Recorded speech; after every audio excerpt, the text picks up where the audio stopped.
Black Star Network is here. Hold no punches! I'm real revolutionary right now. Support this man, Black Media. He makes sure that our stories are told. Thank you for being the voice of Black America, Roland. Stay black. I love y'all. All momentum we have now, we have to keep this going. The video looks phenomenal. See, there's a difference between Black Star Network and Black-owned media and something like CNN. You can't be Black-owned media and be scared. It's time to be smart. Bring your eyeballs home. You dig?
Today is Friday, October 28th, 2022. Coming up on Roland Martin Unfiltered, streaming live on the Black Star Network. Another young black man in crisis, shot and killed by police. We'll tell you what happened in Kentucky. In Utah, why is a sheriff's officer roaming the streets looking for a black shoplifting suspect with a lasso? We're talking with Black Lives Matter Utah about that. In Phoenix, voter intimidators actually win in court. Yeah, we'll explain what that means. Also, on today's show, folks, Democratic Senate Majority Leader Chuck Schumer caught on a hot mic talking about the election prospects for Democrats in Pennsylvania and Georgia. Also, the husband of Speaker Nancy Pelosi is brutally attacked in their home by a right-wing extremist who was looking for Speaker Nancy Pelosi. Also, in our Education Matters segment, we're discussing dyslexia on today's show. And, folks, we'll continue focusing on, of course, the election, 11 days away, and polling data not good for Democrats, but we'll explain how young voters and women voters are being undersampled. All of that next on Roland Martin Unfiltered on the Black Star Network. Let's go. He's got it. Whatever the miss, he's on it. Whatever it is, he's got the scoop, the fact, the find. And when it breaks, he's right on time and it's rolling. Best believe he's knowing. Putting it down from sports to news to politics. With entertainment just for kicks, he's rolling. It's on go, y'all. It's Roland Martin, yeah. Rolling with Roland now. He's funky, he's fresh, he's real, the best, you know he's Roland Martin now.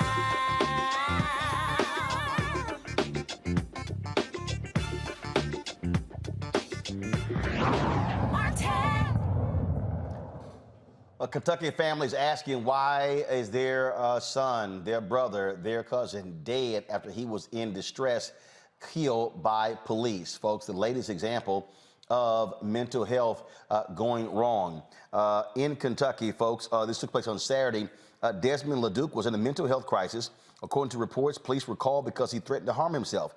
It took his aunt about an hour to get to the scene. When she arrived, cops from Nicholasville, Kentucky Police Department with drawn guns and assault rifles surrounded the house. The video, folks, we're about to show you was recorded by a neighbor moments before an officer fired through the home, striking Desmond in the chest.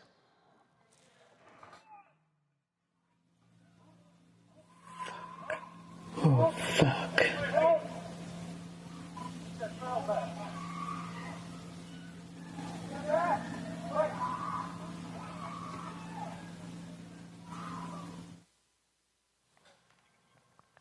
The story from police is that when officers arrived, they were confronted by an armed individual when they entered the home. Todd Justice, the police chief of the Nicholasville, Kentucky Police Department, said, "It is always difficult for family members in our community when a tragic event like this occurs. Our officers do their best in difficult situations like this with the immediate threats to the safety of themselves and others. The family says that did not happen and released this statement. There have been very limited information released regarding the circumstances of Saturday. Much of what has been said is false, and the police have done nothing to correct it. Desmond was alone in his home, inside his bedroom, when he was shot through the bedroom window by a police officer positioned outside the home. Any suggestions that officers made entry to Desmond's home were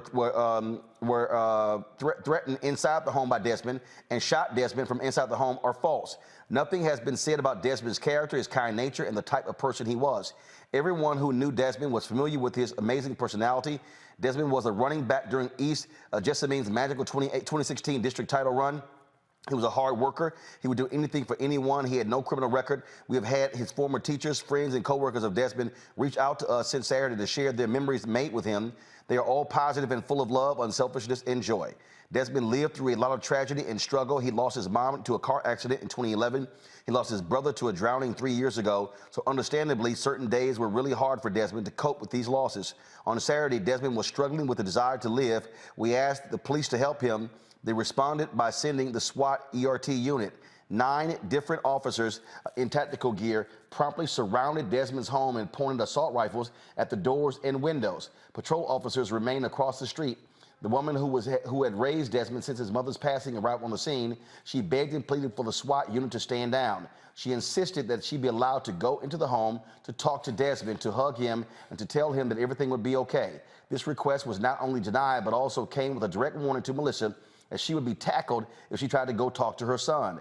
After an hour and a half, while Desmond was inside his home by himself, an officer shot through his bedroom window. The bullet struck Desmond in the chest. Officers made entry and then proceeded to drag Desmond across the ground through the bedroom, the hallway, the living room, and the kitchen. Officers left the heavy trail of blood on the floor for the family to discover hours later. When close to 20 officers were inside the home, and as Desmond was dying on the kitchen floor, other officers entered yelling, "Show me your fucking hands," to him and yelling at him that it was his fault. The remaining officers stood around as if nothing had happened. 4 hours after Desmond was taken by EMS to UK hospital, he died. We are devastated, confused, angry, frustrated, heartbroken, and struggling since Saturday. Nobody from the police department has come to express condolences. Nobody has given us any answers as to why they took Desmond's life. Desmond needed help. He did not harm anyone. He was alone in his home. 9 rifles being pointed at his doors and windows by officers in tactical gear did not do anything to defuse what was an obvious mental health crisis. A tactical kill shot through a window and into Desmond's chest was not the solution. We are grateful for all of those in the community who have shared the great memories they made with Desmond, and we urge everyone to help us get an understanding as to why Desmond was taken from us. The silence is killing us. Folks, we spoke to his aunt, Melissa Marks. She declined our invitation to appear on the show tonight as they prepare for Desmond's funeral tomorrow. My panel, Michael Imhotep, hosts the African History Network show. Dr. Larry J. Walker, assistant professor, University of Central Florida. Dr. Cleo Monago, social architect, chief advisor, Black Men's Exchange. Glad to have all 3 of you here. Cleo, I'll start with you. I mean, this is, we've done so many of these stories. And when it's an obvious mental health crisis, you don't send cops with guns. You send mental health experts. Well, if I'm not mistaken, the family called the cops. And it's not a good idea to call the cops when a mental health crisis is occurring, particularly when it's a Black male central to the crisis. So this is just another one of those situations where the cops are going to say there was a live gun in the presence of them, and they had to defuse it the best way they could, and that's going to be the explanation. I'm not sure the family will be able to talk any kind of support into being from the police department because the young man indeed had a gun. Now, they know more about the young man's state of mind than the police do, so they came to do what police do, to defuse the situation by any means necessary. So, yeah, it's very unfortunate, and unfortunately, this mostly happens to men who are dark-skinned or who are not white, which clearly shows a bias in people's impulses. So it's another tragic story. As you know, it's one of hundreds that we know about. However, again, I think the cops are going to say that there was a live gun and that the person was emotionally or mentally unstable. As far as they're concerned, means they were in particular danger because they didn't know what kind of state of mind he was in and what he was going to ultimately do. So they defused it the ultimate way. However, police need to stop being so abusive. I mean, they murdered him, and then they dragged him around. And his last days were highly traumatizing, and it's just a terrible situation to imagine. However, there was a gun involved, and that will be the focus of the police. What jumps out at me is I want to see if there's body cam footage. I want to see if the cops were correct and that they breached the home as opposed to firing through the window, which raises the question, why would you be firing through a window if he was home, inside the home alone? If no one was inside that home and he wasn't threatening or harming anyone, what is the rationale for firing a weapon through a bedroom window? Right. Who was that question for, Roland? Larry. Oh, okay. Roland, this is rinse and repeat on these situations revolving Black folks and, whether they're mental health crisis or having other challenges. And, my colleague was talking about, when members of the Black community call law enforcement, the reality is there aren't a lot of options. And there particularly aren't a lot of options if there's an under-resourced community. I'm not familiar with the area in Kentucky, but, whether it's urban, rural, suburban area, sometimes they don't have the necessary resources to deal with mental health crisis. The real question is in terms of not how law enforcement decided to end this crisis was to shoot him from outside of the home. This makes no sense. It's clearly if he's in the house by himself, he's only a threat to himself. And law enforcement should have taken the time to wait him out or let someone from the family talk to him over an extended period of time to just talk him down. But taking this young man's life while saying he's obviously, a threat, but you're outside of the home and then you shoot him, it just doesn't make any sense. And Roland, this also goes to this idea of how we properly train law enforcement. First of all, to see the humanity when it comes to Black folks' humanity. Second of all, in terms of taking the time to understand that individuals when they're in mental health crisis, that there are a lot of things going through their mind. And obviously you read the statement in terms of all the tragedies you dealt with over the last several years. But once again, this is rinse and repeat also when it relates to these statements that law enforcement put out, when they kind of blanket statements and say, they want to protect the community. But the bottom line is when you commit these kind of acts, particularly against Black folks, the members of the Black community and other minoritized populations don't feel safe. So it's really important, once again, we get to the bottom of this, and my condolences to his family. Michael, we've seen so many other stories like this, and I think a lot of times what happens is cops are involved in this, and they're sick and tired of this thing going on and on and on, lasting an hour and a half, and they want to shut it down. We've seen other examples, same thing, where they were upset with how long the situation, and then, oh, you know what, let's shoot to kill. But if you're the police chief, again, I just keep saying to people over and over and over again, get this final. Right. This isn't shot in the leg, wounded. It's death. Can't come back from that. Exactly. And so shooting someone to death should be absolute last resort in any situation. Yeah, absolutely. And this is an example of why some people should definitely not be police officers. But in reading the article from ABC Channel 6 and watching the video segment from their news broadcast, two negotiators from the crisis negotiation team were dispatched.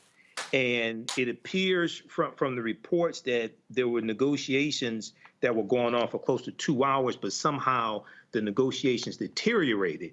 And what I'm trying to find out is, okay, so how did it go from the negotiations deteriorating with the two crisis negotiators? How did it go from that to him being shot and killed? There's still a lot in reviewing this story. There's still a lot that's missing here.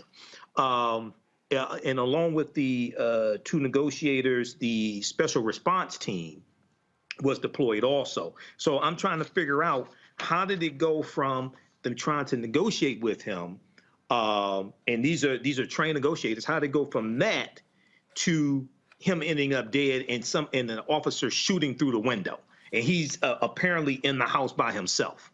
So something doesn't add up here. I don't know if this is the case that the Department of Justice will pick up. It sounds like maybe it's one they should investigate. But yeah, this is another example why, some people should not be police officers at all. Look, I don't care if a standoff lasts 8 hours. Right. Death is death. It's finality. And I would rather spend 8, 10 hours trying to defuse a situation, utilizing the family as best as you can to do so than to kill somebody. And I think that's really has to be the state of mind with a lot of these police departments.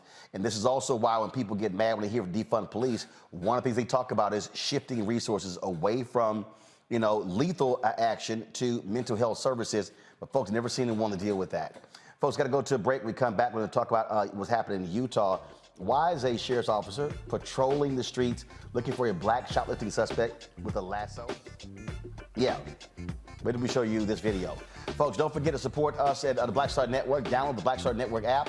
Apple phone, Android phone, Apple TV, Android TV, Roku, Amazon Fire TV, Xbox One, Samsung Smart TV.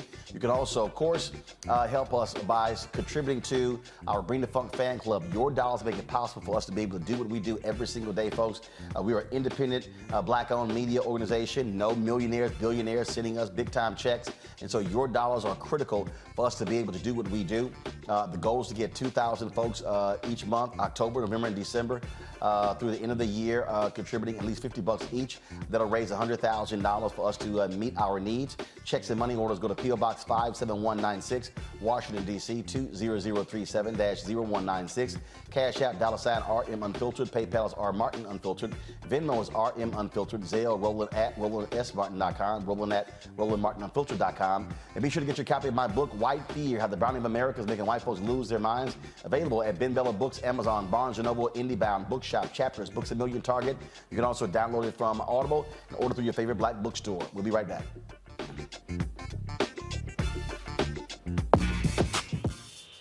When we invest in ourselves, our glow, our vision, our vibe, we all shine. Together, we are black beyond measure. We've got to stand up. Republicans are banning abortion rights, tearing down democracy, blocking progress. But when Democrats stand together, we win. Because we voted, Democrats stood up for black lives, voting to ban police chokeholds, stood up for black women, putting one on the Supreme Court, stood up for our families, lowering cost of health care and prescriptions and capping insulin, and stood up for millions by slashing student debt. This November, let's stand up together and keep making progress. This is our time, our moment to move forward, beyond the gun violence, the hospital closures, the unaffordable housing. Brian Kemp's Georgia for the wealthiest few.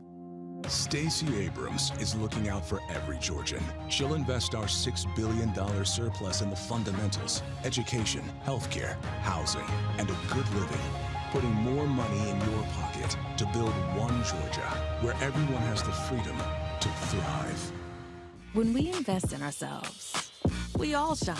Together, we are black beyond measure. You know what's on the ballot. It's not just legislation and policies we believe in. It's democracy. Our democracy.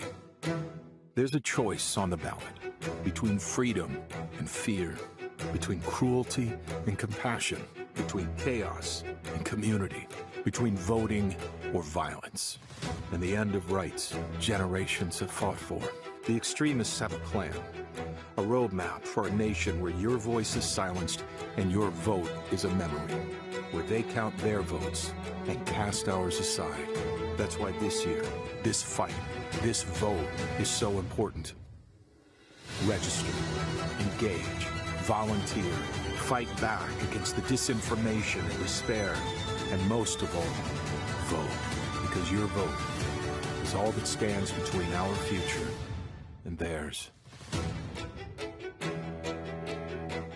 Libraries empower the community with education. Liberia Economic Development Initiative, LEDI, is hosting the International Life Changers Awards and Liberia's bicentennial to celebrate LEDI building the country's first modern public library and technology center. Join event host Roland Martin. Our honorees: Reverend Dr. Jamal Bryant, Zernona Clayton, Thomas Dorch Jr., Dana Lupton, Dr. Tammy Graysteele, on October 29th at the CNN Center, Atlanta. There are no public libraries in Liberia, but together we can change that. Get tickets at ledinow.org.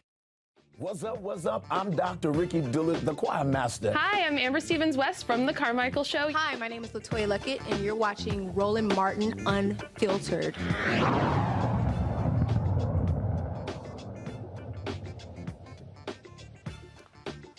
So in Utah, a white sheriff's deputy is captured on video looking for a black shoplifting suspect with a lasso. She says that was easier and better than tasing him. Watch this. This is the view from a Grand County Sheriff deputy's body camera on July 10th. It's rolling as Deputy Amanda Edwards pulls up to help Moab police look for a man they claim ran from them. And that is a lasso. It's considered a utility tool used by law enforcement here for stray livestock, and even once in another county helping rescue a man from a flood. How's it going, guys? I'm looking for a gentleman that took off running on us. But on this day, African-American gentleman, Deputy Edwards has other plans. That was my plan, man. I mean, it's better than running, right? As she explains to anyone who asks.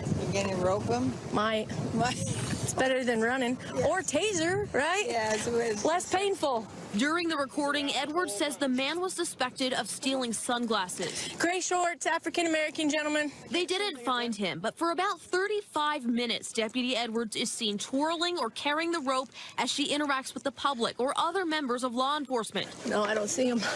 One Grand County deputy is heard raising concerns. That's going to look really bad if you use that. Better than a taser. I've been waiting for this moment for quite some time. While a Utah Highway Patrol trooper had this reaction. I will corner him. Appreciate it. We just need to get him on the run, like run now. I don't take that as joking. Like, to me, it comes back to a matter of professionalism. Grand County Sheriff Stephen White says it was an email from a local journalist that triggered an internal affairs investigation. White says what you see in this video violates department policy. That was not an approved apprehension tool. It was not, it's just, and it shouldn't have been brought out. He told us Edwards was disciplined but would not provide specific details. He said their investigation determined race was not a factor. And then there's no indications of any of that. White says Edwards is a good deputy who made a mistake. I think she's owned up to that mistake. Well, she called it a joke. Do you think that's owning up to it? She's owned up to it. So what does accountability look like? What are they going to say? I'm not like anybody up with it. Ray Duckworth, the operating chair for Black Lives Matter Utah, joins us right now. Ray, glad to have you on the show. So the sheriff says, oh, she's owned up to it. But how the hell do you absolutely violate department policy with a lasso? Well, like they said, that's a utility tactic tool, right? And they use it for animals. So in that instance, in that body cam footage, she compared a black man and approached him as if she would approach a loose cattle or a loose dog or a loose animal running around the town. So if she violated policy by pulling out something that they don't train to apprehend suspects with, well, if I violate a policy, I would be fired for it. So that is what I think about that. Has the sheriff met with any community leaders like yourself to discuss this? Not that I'm not aware of that. No, nothing that I know of. Have y'all sought a meeting? Mario Mathis, he went to Moab and protested outside of their door by himself. He is also a black man. He is also part of the chapter and also part of Utah's Black History Museum. And he felt it to do so. So if they didn't take that opportunity to connect with a black man, a local black man, an activist, a community member, the door was open. The door is always open. What more do y'all want to see done? Ooh, accountability. Just accountability. And I know that's like a tough thing, but it has to be more than her saying she was sorry and it was just a joke. Carolyn Bryant, she was also joking and she's sorry. And we don't have Emmett Till because of her nasty joke and her nasty apology. So it does not equate for me as accountability. It does not. She could absolutely do more. Gotcha. Well, this is certainly unfortunate and just another example of what we have to deal with some of these police officers on police forces all across the country. Absolutely. All right. Ray, we appreciate it. Thanks a lot. Yeah, of course. Thank you. Larry, a lasso. That's a new one. I don't have the words, man. It just feels like every time we have a conversations about interaction with law enforcement, there's something new to add that we would have never have figured. So a lasso is a new one, Roland, and so I'm confused. So first of all, her wording of African American gentleman, it just every time she says it, I just get a tightening of my heart because she's saying sarcastically. That's first of all. Second of all, when the officer also says, I've been looking forward to using this. So she's been visualizing it. She's been thinking about it. And we know it historically when we talk about some law enforcement officers historically have gotten, these emails, et cetera, we've uncovered when they've talked about, they've kind of visualized ways in which they could punish Black folks. So that's the second thing. The third thing is when she spent 35 minutes walking around looking for this gentleman and just kind of walking around, one of her colleagues warned her that it's a bad look. And historically, they use it for, cows and any other pigs, whatever other kind of animals they use in Utah to capture with a lasso. It just doesn't add up. And once again, this goes to the point I made earlier about law enforcement not seeing Black folks as humanity. She's treating him like an animal, considers him an animal, and will lasso a human being and tie him up and drag him. So once again, she's not being properly punished. She thinks it's a joke. She should be fired. You can't have someone like that, driving a police car, dealing with members of the community. Where's the trust? There is none. She should be fired. Cleo, the other officers, hey, not a good look. How about somebody say, hey, that is not, again, that's not acceptable to the Department of Policy. Put it up. About a year or two ago, you may remember that there were some Haitian citizens who also experienced the lasso. So this is the first time we've seen it maybe in recent years, but this has been done before. What was interesting to me was the cliche narrative that someone said race was not a factor. That's always interesting to hear. But my concern about this does not really focus on, for example, the casual dismissal that the officer had when people kept telling her this was not a good look. She was like, whatever, the whole time. I always go back to not the redundancy of white mental illness and anti-Black behavior, but how Black people internalize this stuff. And at the risk of sounding one way that I often sound, I wonder how Black parents in that area are engaging their children and that they're letting them know that that was wrong and that cop suffered from a human corruption called racism, and that Black people are not the problem. Because that doesn't happen enough.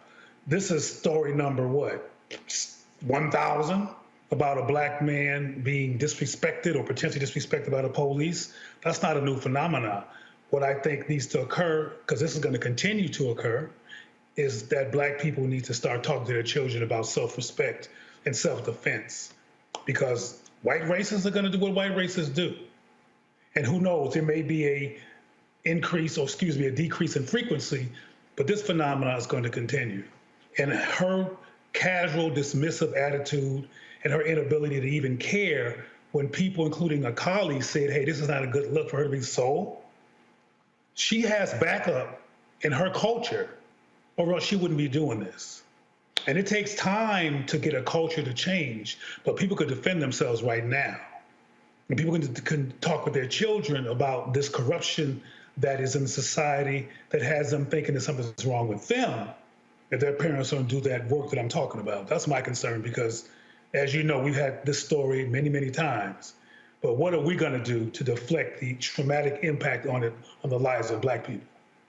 Michael. Yeah, lassos are not new. It's something old. And this, reminds me of reading about lynchings in the early 1900s in this country. The sheriff, Stephen White, said that there was no indication that race was an issue. So the question I would ask is, how many times has Sheriff Deputy Amanda Edwards used the lasso to corral or apprehend white suspects? I'm just curious.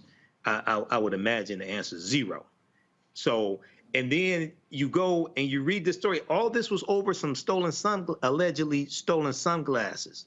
I'm not condoning stealing, but wait a second. You search for 35 minutes for somebody that allegedly stole some sunglasses and you're going to lasso them? And then she said it's better than tasering them. So you think you're going to have to taser somebody that allegedly stole some sunglasses? So this is, I remember a science fiction movie from like the 1970s, something like The Land That Time Forgot or something like that. And it was these people living in the prehistoric era, okay? When you research Grand County, it's only 1% black. It's 89% white. It's a population of 9,600 people, and it's only 1% black. So once again, this is something that makes no sense, and some people just should not be police officers. That's it. Simple as that. All right, folks, got to go to a break. When we come back, more on Roland Martin Unfiltered. We'll talk about Speaker Nancy Pelosi, her husband, being brutally attacked by right-wing extremists in their San Francisco home. Why Republicans acting like this is a joke? Shows you who they are. And then, of course, Fox News. Oh, my goodness. Who should we blame on this? Hey, let's blame President Biden. Seriously.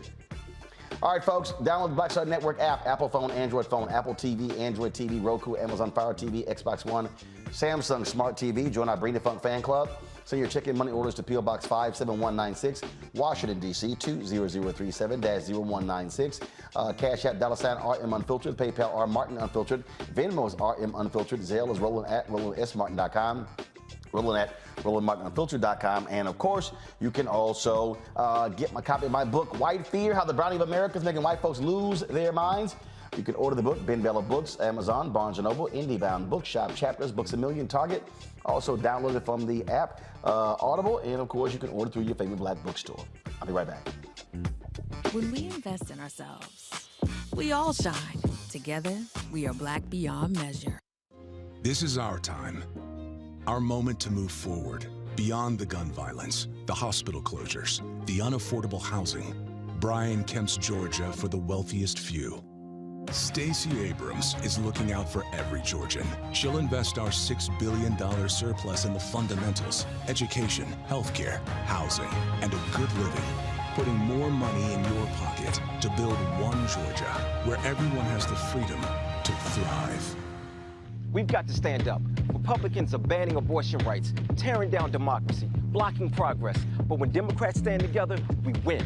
Because we voted, Democrats stood up for black lives, voting to ban police chokeholds, stood up for black women, putting one on the Supreme Court, stood up for our families, lowering cost of health care and prescriptions and capping insulin, and stood up for millions by slashing student debt. This November, let's stand up together and keep making progress.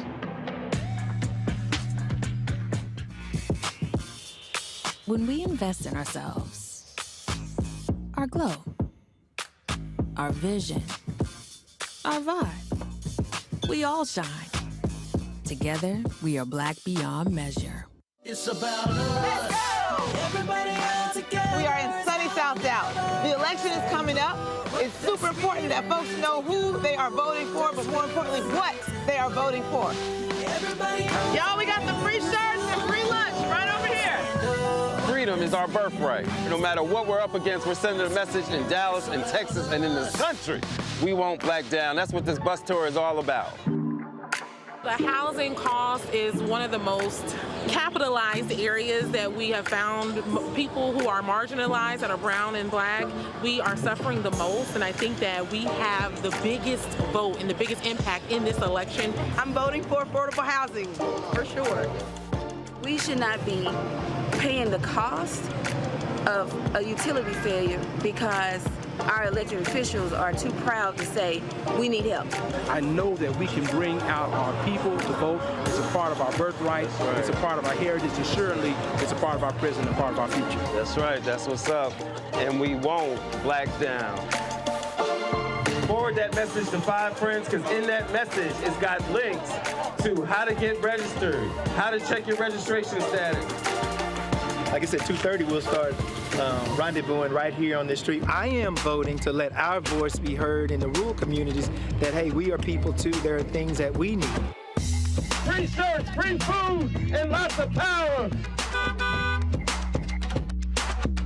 We are in Longview, Texas, where Black Voters Matter, 365. Whatever type of oppression a white supremacist throws our way, we will not back down. We are in relentless pursuit of liberation of our people. Freedom is liberation for black bodies and black communities to make economic change through political power. Freedom is choice.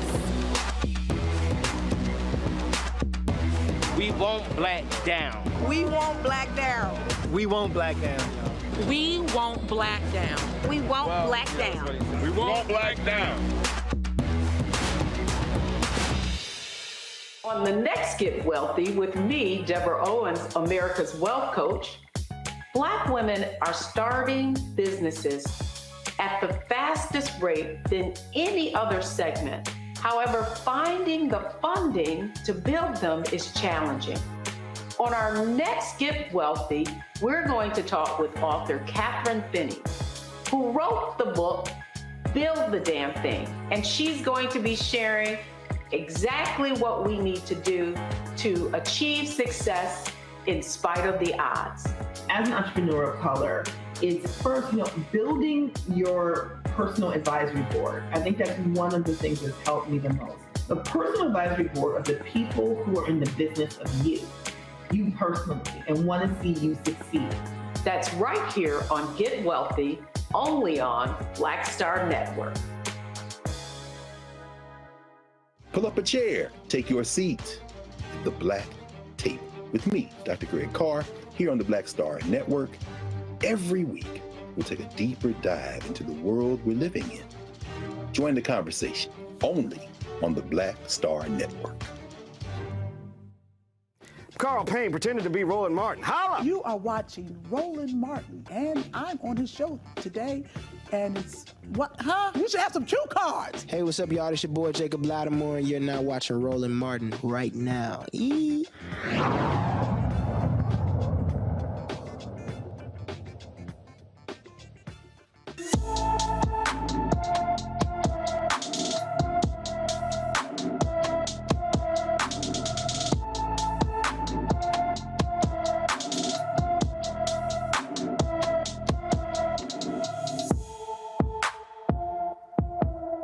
Dominique Whitfield Wiltz has been missing from Chicago since October 5th. The 14-year-old is 5 feet 3 inches tall, weighs 110 pounds, with black hair and brown eyes.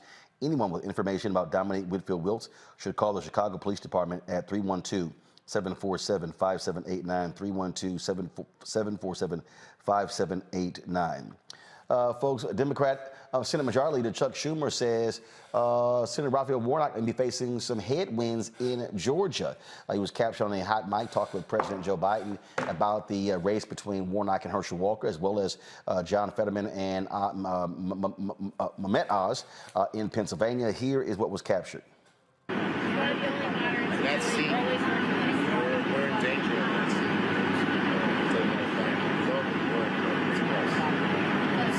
But we're, it looks like the debate didn't hurt us too much in Pennsylvania as of today, so that's good. And basically, we're picking up steam in the back. Yeah.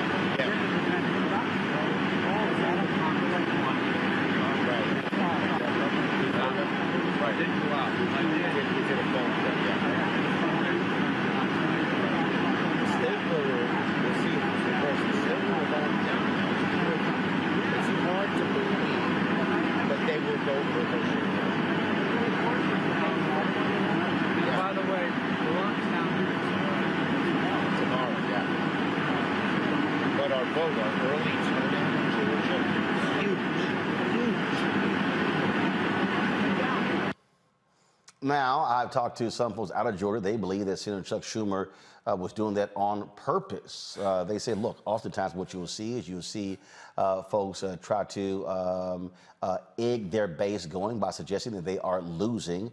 Things are not going well. Also in Pennsylvania, there have been a couple of polls that have come out showing Mehmet Oz actually having a 48-45 lead against Fetterman after the debate. There's another poll that shows Fetterman is up 1.6%. Now, when it comes to voting, some 17 million early voting ballots have already been cast all across the country. Folks, this has been a breakdown by the University of Florida's U.S. Elections Project.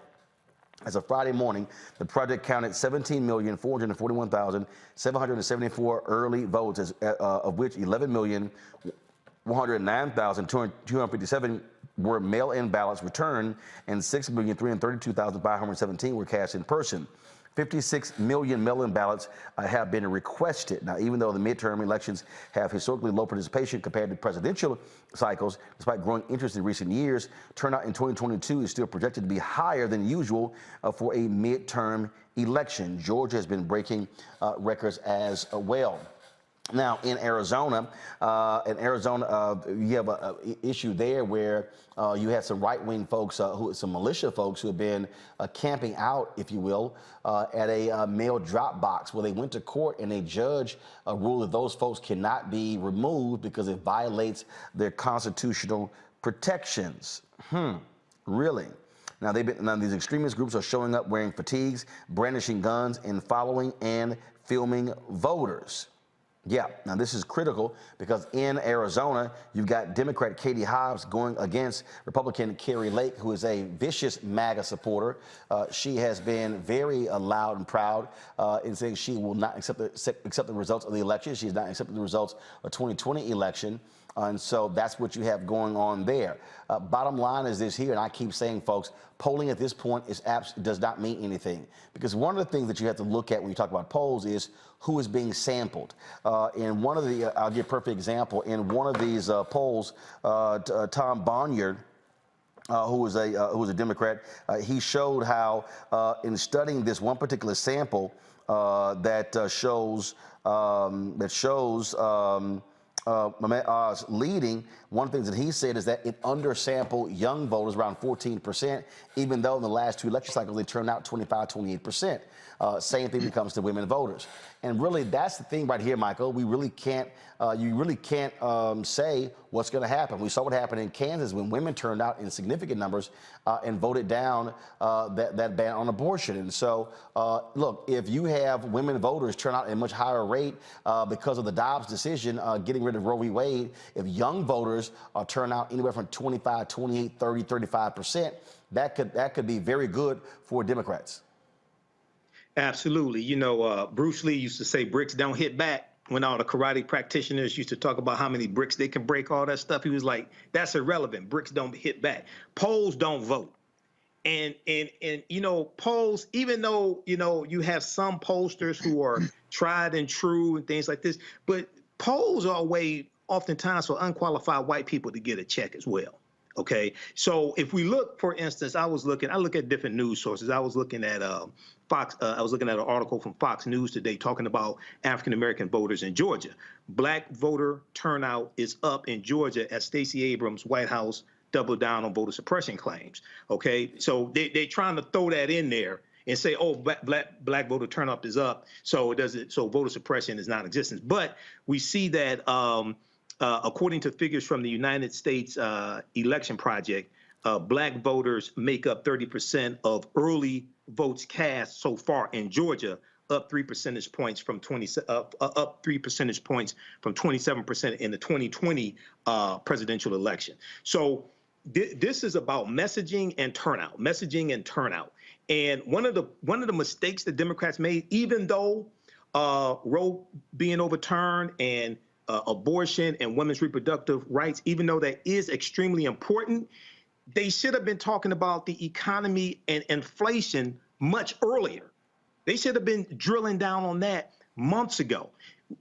Number one, talking about how Democrats saved the economy with the $1.9 trillion American Rescue Plan that no Republicans in the House or the Senate voted for. Number two, and explaining to people how it's helping them, how there was funding to open up schools, how there was funding to hire more teachers, first responders, police officers, things like this, okay? $46.5 billion in rental assistance for renters as well as landlords. Then you have the CHIPS and Science Act. About 25% to 1/3 of inflationary costs is because of the lack of microchips that are used for vehicles. So we've seen the cost of vehicles skyrocket. We've also seen the cost of rental cars increase as well. Well, Democrats passed the CHIPS and Science Act, okay, which is going to bring back thousands of manufacturing jobs and lower the cost of vehicles. Yes, some Republicans voted for it. I think it may be 24 and I think maybe the House or something like that. But overwhelmingly, they voted against it, okay? Then you have the Inflation Reduction Act. No Republicans in the House or the Senate voted for the Inflation Reduction Act. And a lot of that goes into effect January 1st, 2023, and it's going to help people save money. It'll help seniors save money on the cost of insulin. It'll lower the cost of energy for families, for their homes, things like this. They should have been talking about the economic issue much earlier because they're actually winning on the economic issue. And lastly, 54% of corporate profits are 54% of inflationary costs are because of corporate profits, which is corporate greed. They should have T-shirts with that on there. Katie Porter nailed it. Democrat from California, she nailed it. That should be one of their leading arguments because Republicans have no solutions to deal with inflation. And the New York Times has an article that just came out in the past couple of days that talks about how experts are saying many of the policies that Republicans are promoting will actually hurt the economy, harm the economy, and send us into a recession. So it's about messaging and turnout at this point. Well, I don't even think it's important about messaging right now. I think at the end of the day, Larry, what it is right now is you've got to go after who are your likely voters and get them out to the polls. You've got to figure out where they are. You got to convince them to come out. And I keep telling people, I'm telling y'all right now, I'm going to use a hashtag we tried to tell you. I'm telling y'all right now, if you let Republicans take control of the House and take control of the Senate, you're going to have problems.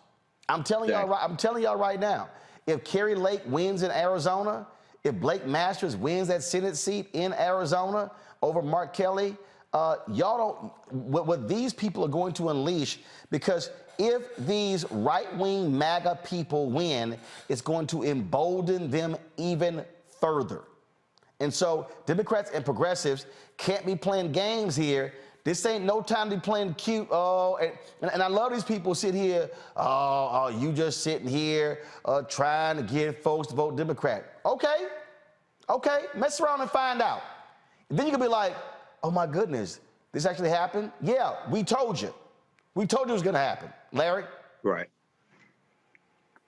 Roland, I've been in this game, this political game, for a long time. And I really feel like, and we talked about this a lot in your show, and you highlighted just a few seconds ago. It reminds me of the Marvel, Marvel Endgame with Thanos. That we're in political endgame in terms of some of these right-wing politicians you described, many of them who are going to get elected just here in 11 days. So let's talk about a couple important things. My colleague talked about the Inflation Reduction Act. We can certainly talk about the infrastructure bill, student, what the White House has done in terms of student debt, trying to tackle student debt. But what's really on the ballot, now those issues are important for Black folks and some other groups. But let's be clear, racial identity is really on the ballot. And that just goes to your book about white fear, Roland. I think this is one of the things that, beyond policy issues, racial identity, we know that the opinions of whites in this country have become more and more radicalized over the last several years. So many of these folks don't even care about whether you're reducing, inflation, or once again, they're getting some student loan relief. What they're really focused on is racial identity and racial demographic shift and political power. That's what this is ultimately about. This is certainly not about democracy. And that's why I mentioned your book, White Fear. So it's really important that, once again, Roland, we do get our folks out to vote. I think, once again, in Georgia, like Black folks did 2 years ago, they're going to come out and save the day. Once again, Black folks save democracy.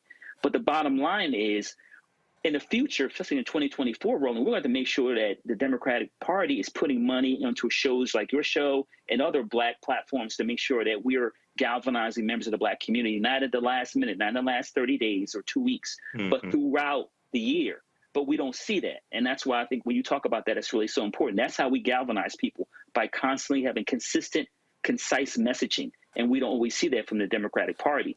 And what we do see from the Republican Party is a lot of lies and disinformation. So to counter that, we have to consistently have some tight messaging and make sure Black platforms get them in their need to get the information out to the community. Look, Cleo, you embolden these MAGA people. Oh, it's going to get worse. This is absolutely white nationalism on the ballot. It's exactly how they are voting. So let's not even be even sit here and sugarcoat this. And so I get folks. I get amazing. It's amazing to me when folks go, well, you know, I just think that you're just oversimplifying this, and I'm like, are you actually paying attention? Because I hear what they're saying. Right. I see what they say they want to do, and I'm going to go, all right, let's see how that ends up for us. But, you know, if folks want to play games, go right ahead, Cleo. Well, like you said earlier, Roland, it's too early to depend on polls to get the real answers, but it's never too early to manipulate. And what was happening in that conversation with Biden was an attempt to manipulate and talk in ways that imply something that hopefully the people who he cares about voting will get. But that's a problem, though, in that the white supremacists are blatant, and we are, well, not me, but a lot of people who are in the Democratic Party, et cetera, are tiptoe and are not as blatant as the white supremacists are. I agree with the colleague who mentioned that we should start understanding that there's racial issues here, and that white power is trying to make a comeback. But I don't know if we're making that clear to Black people. Roland, you mentioned earlier that folks are saying that you are an advocate, or some people have even said, use the word hack, for the Democratic Party. Instead of looking at you as an advocate for people being in power who can help Black people, they're simply focusing on Democrat, Republican. I think there needs to be more language about the importance of Black people having power, and Black people seeking power, and Black people feeling like they deserve power and that they're worthy of power. I think those kind of language needs to be inside of any kind of people's position who are against white supremacy, instead of it simply being about Republican and Democrat. We need to be as blatant about that we're concerned about Black people having collective power. I'm not talking about individuals with money and tokens. I'm talking about collective power as part of our political positioning and our political banter. And a lot of that's not happening. But I really appreciated that Texas commercial that you played, because the sister was straight up about Black voters matter, and they are taking a position that underscores the relevance of race. But I don't see enough of that. But I will reiterate that, yes, it is too early for polls to be dependent on, and right now these are optical manipulations to get people to make decisions. But the Democrats need to be less cryptic and more blatant, particularly if they're supposedly against white supremacy. Well, here's a perfect example. You got some idiot called Salt Gang Boxing on our YouTube channel. He goes, I hope the Democrats lose across the board. They're not doing anything for Black Americans but talking. I mean, this is the kind of stupidity that we see a whole lot from these people. I saw a video earlier. This dumbass Philip Scott with Africa Diaspora News. I don't know, this fool out of Houston, I think, and he tried to trash Black Voters Matter by saying, oh, they nothing but a Democrat front group. Now, they out here doing the work, galvanizing Black people, speaking to the issues. But fools like this, and see, and what these are indeed anti-Black operatives. Let me say it again, anti-Black operatives. And what they try to do, they try to say, oh, no, we're advocating for Black people regardless of party. Okay, let's lay it out on the table. How many Black people are most affected by diabetes and the cost of insulin? Which party tried to cap insulin at $35? Democrat or Republican? Democrat. But which party make that relevant to black people in very blatant ways? What are you talking about? If you, more black people have a higher incident rate of diabetes. So when they tried to cap it at $35, Democrats voted for it, Republicans voted against it. They voted against it. So, I mean, I'm real clear about what you're saying in terms of diabetes. What I'm saying is I think what you're saying is correct, so I don't think I'm being dismissive, but I also think that there's some black people who just ain't buying it, not unless it's explicitly affirming of black people. Okay, hold up. But here's what I understand. Abstract. Okay, but no, that's not abstract. If your grandmother and your grandfather and your mama and your daddy got diabetes, you know damn well how much the insulin cost.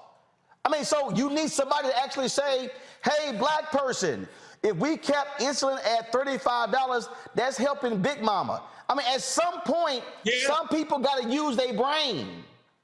If insulin is costing $400 a month and they're trying to cap it at $35, that actually helps your Big Mama. I think that this society provides tons of distractions, tons of things that get in the way of black common sense and black clear thinking. And I always talk about the trauma trance that black people are in.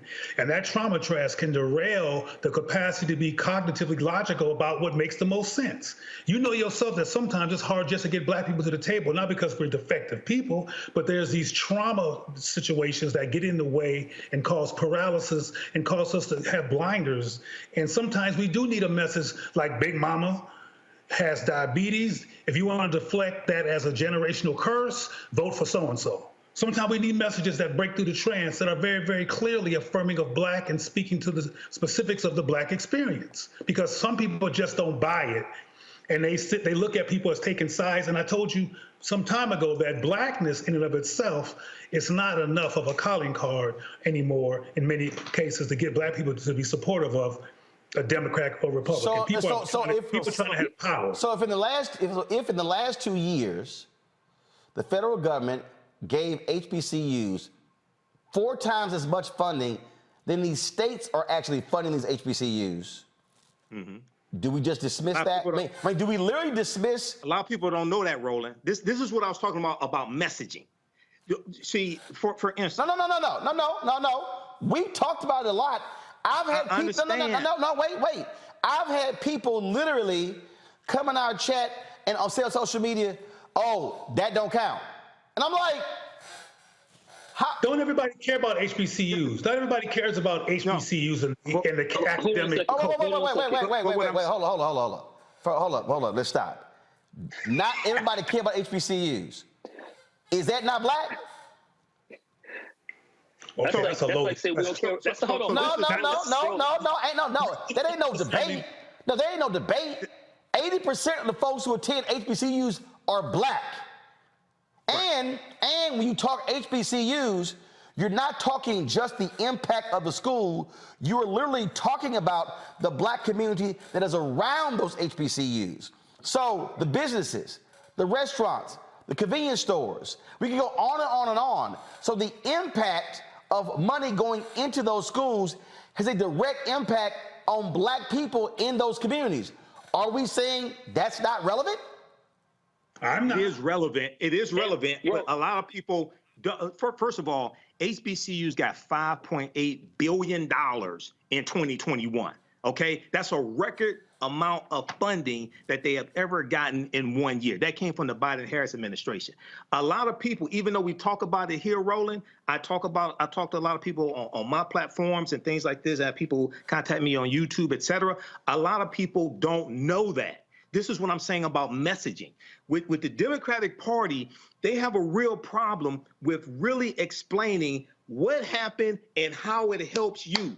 What this policy is and how it helps you. Well, here's the deal, Michael. Michael, but literally, I have spent time walking through policy, and you still have folk go, that don't count. And me too. That don't count. And me too. That don't count. And so at some point, I mean, I literally had somebody tell me, guy hit me up, Larry, he said, this was a trip. He said, name one thing the Democratic Party has done in the last 15 years that's directly helped black people. And I said to him that the Affordable Care Act caused a dramatic decrease in the number of black people who were covered by health care. Yep. He said, increased by 3 million. Hold up. He said that wasn't for us. I was like, no, hold up, Larry, I literally went, hold up.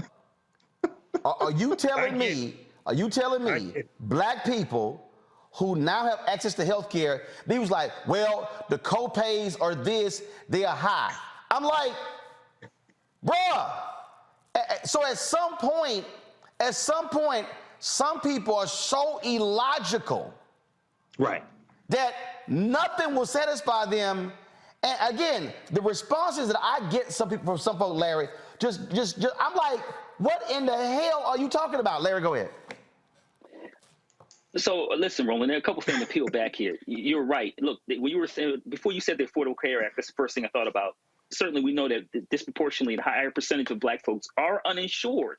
So essentially we talk about Black Lives Matter. Is the Affordable Care Act is essentially the core of Black Lives Matter. It's saved and it's saving black lives. Folks who would not have access to health care could take and deal with especially when there's a preventative care. The other thing I want to talk about is in terms of messaging. Yeah, the Democratic Party, Roland's talked about that. I've talked about it. Other panels talked about it in terms of consistent messaging, and I made that point earlier. But listen, let's be careful in terms of information and disinformation.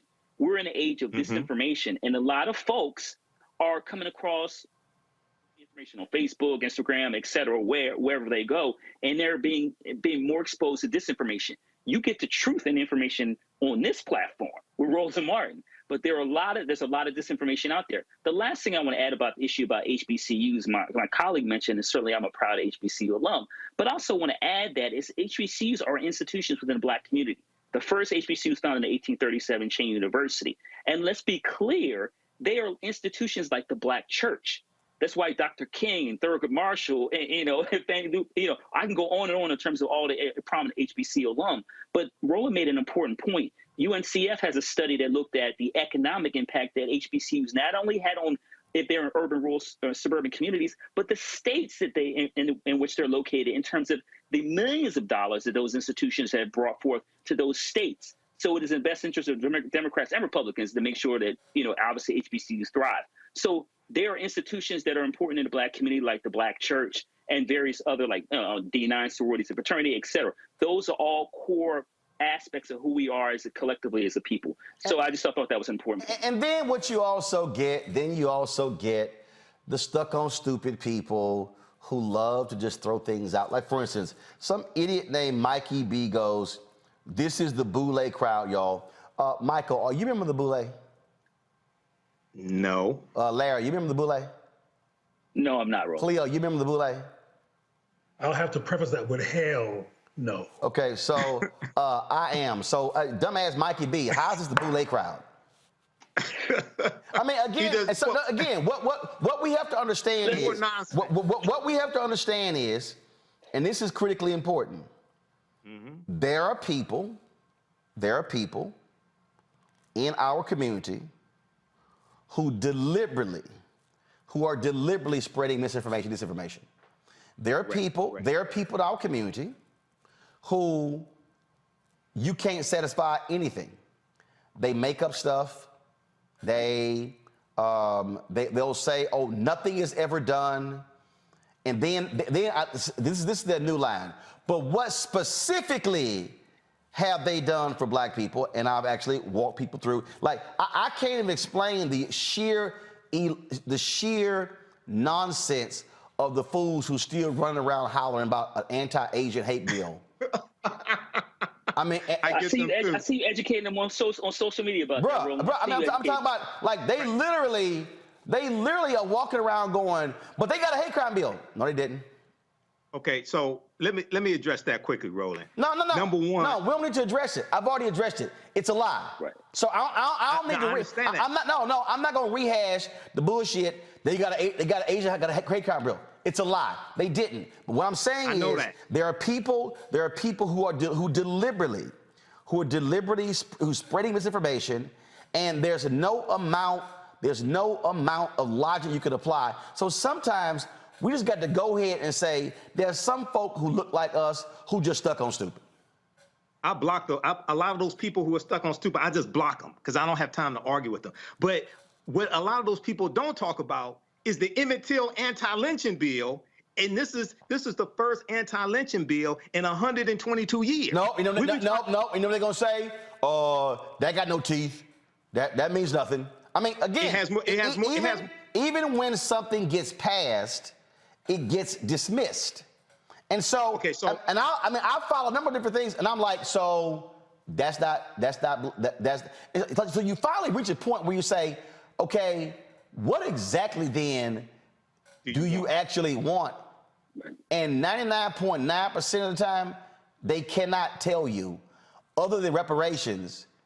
But then they say, I ain't gonna vote, but I want reparations, without realizing that the very people you vote for, that's who actually gonna vote on it. See, it's a circle of stupidity. They keep going round and round in circle, and they can't tell you how to get what it is that they say that they want. Okay, so the Emmett Till anti-lynching bill, all right, has more teeth than the COVID-19 Hate Crimes Act, and the COVID-19 Hate Crimes Act only related to, number one, COVID-19 related. No, but it was only 1 year. Like here right now, some guy named Justin, you're lying, Roland, and the Emmett Till bill hasn't been passed because Miss Bryant is still walking around.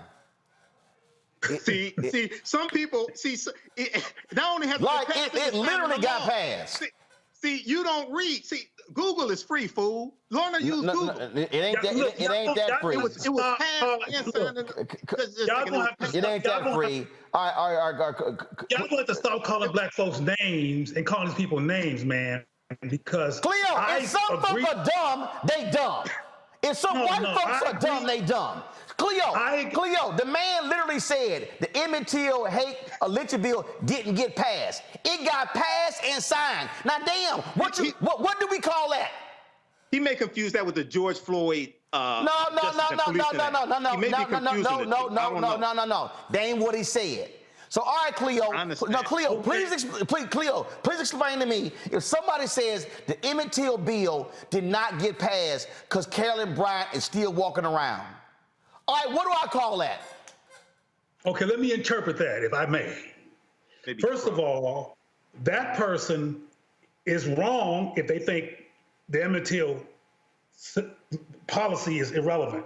But they're blinded legitimately. Cleo, that ain't what he said. He said, no, Cleo. He said, Roland, you're lying. The Till bill did not get passed. Okay. Well, no, I heard you say that. I heard you say it, and he's wrong about that. However, let me finish now. You got to let me finish this now. This is deconstructing trauma-laced interpretation of the world through deep cynicism that's justified by personal immediate experience. For example, not everybody is in college.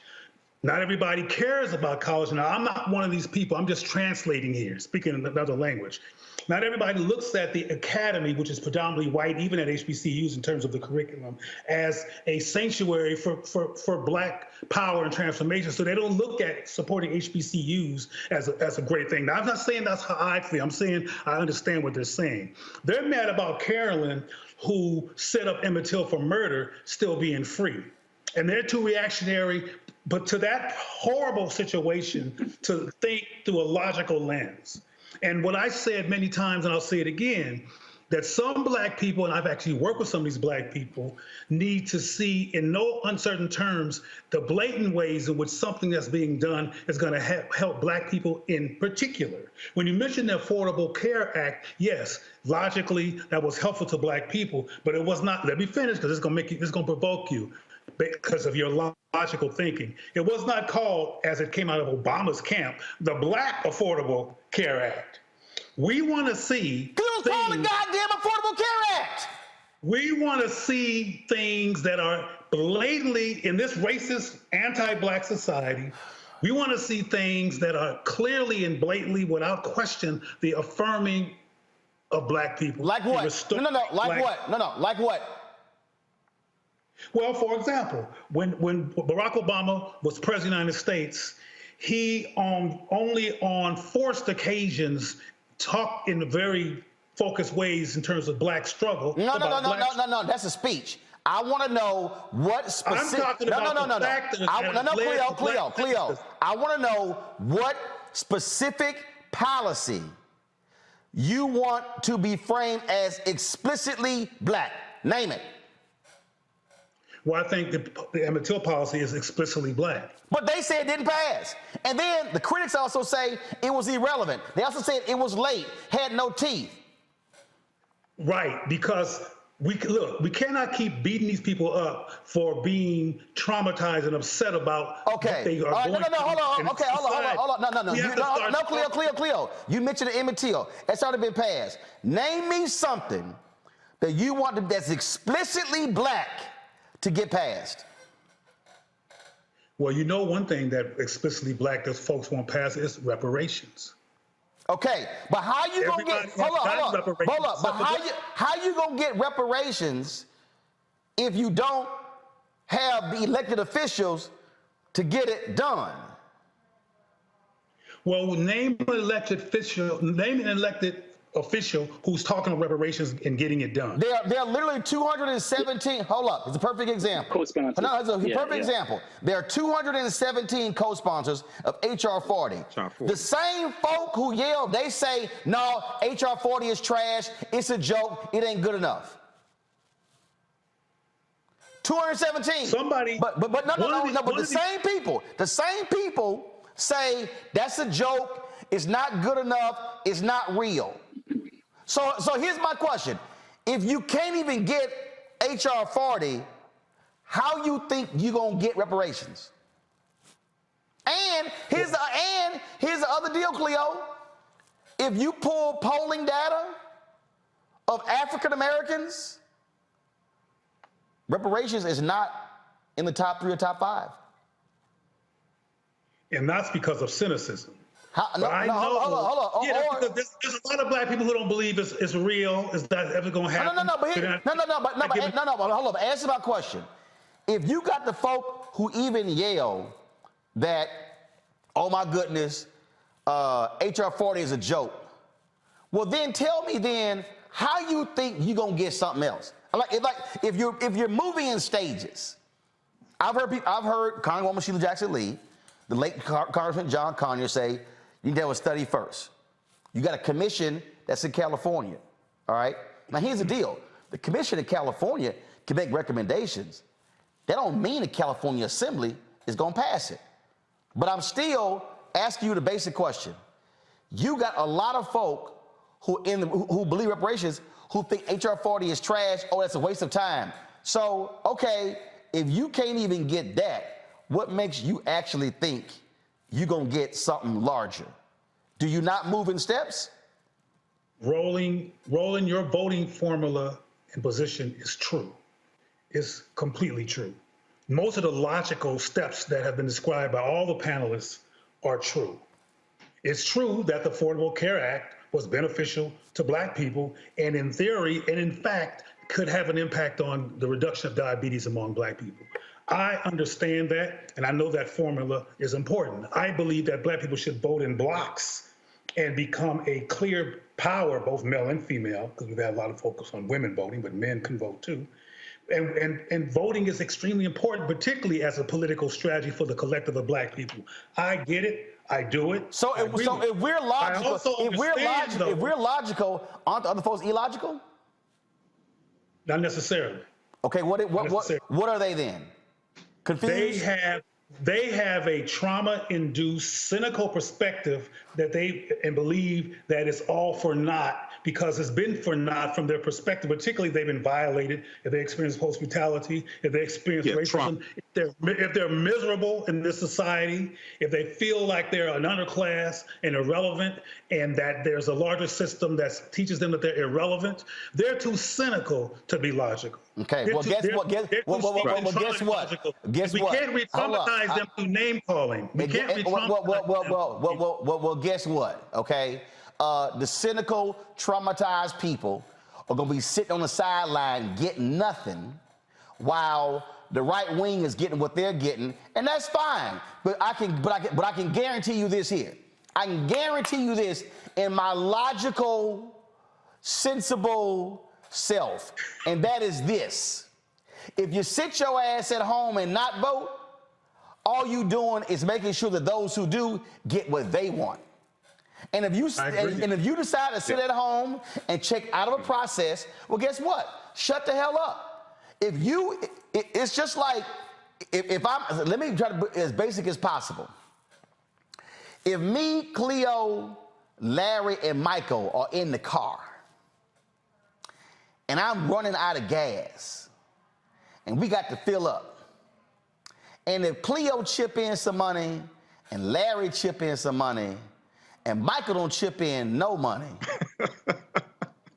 I don't want to hear shit about where we going. Because all you doing is riding for free. You want to roll? No. I gotta go to a break. I got a guest that's waiting. It's a whole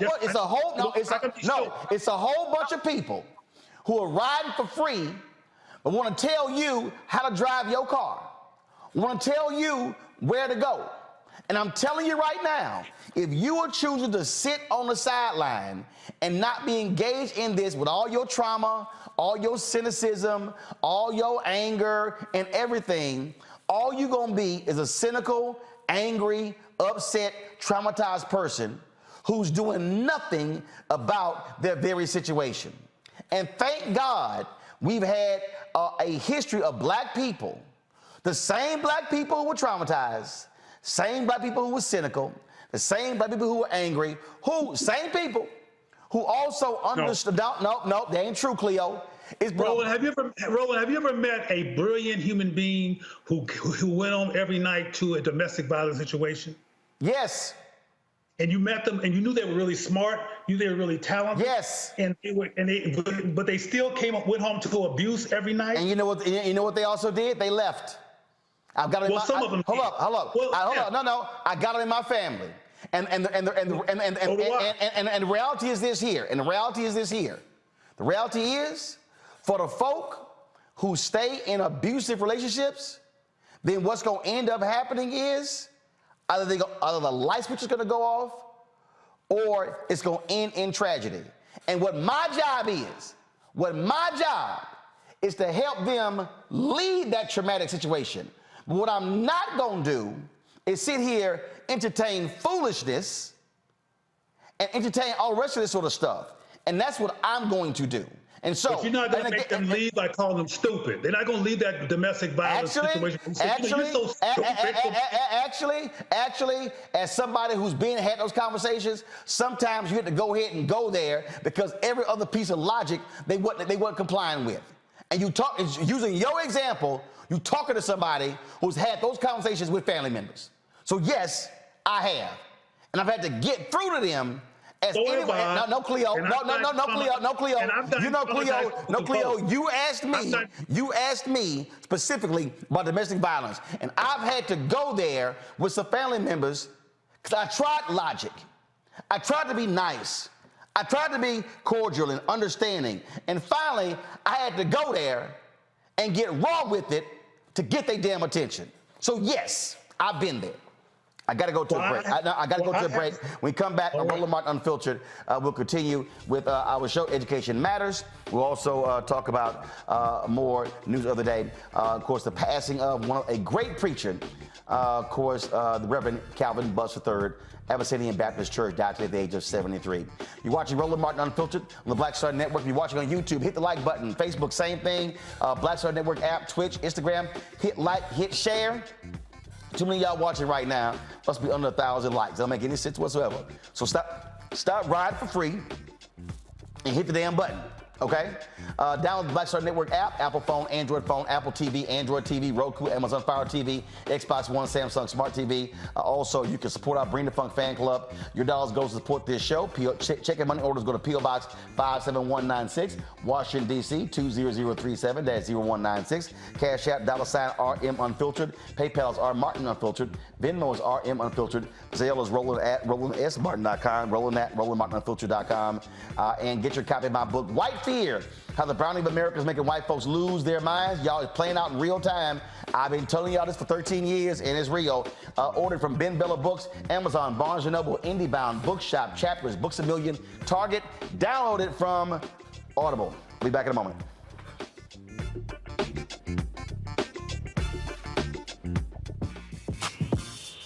When we invest in ourselves, our glow, our vision, our vibe, we all shine.